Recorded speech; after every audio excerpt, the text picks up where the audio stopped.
با فیض و با احسانش ماه رمضان آمد. با رزق فراوانش ماه رمضان آمد.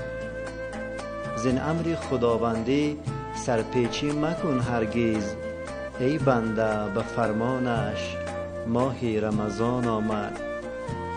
این روزه به ما فرض است، بر گردن ما قرض است، بر خلق مسلمانش ماه رمضان آمد.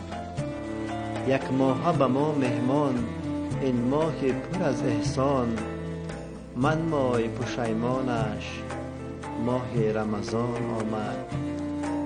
از تشنگی ترسانی و از گشنگی لرزانی، الله کند آسانش ماه رمضان آمد. بگشاده دری جنت، دوزخ درش بسته، چون هدیه رحمانش ماه رمضان آمد.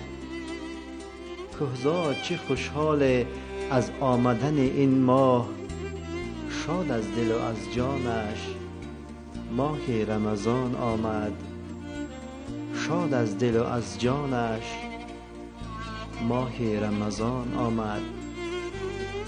ماه شریف رمضان مبارک باد دوستان عزیز.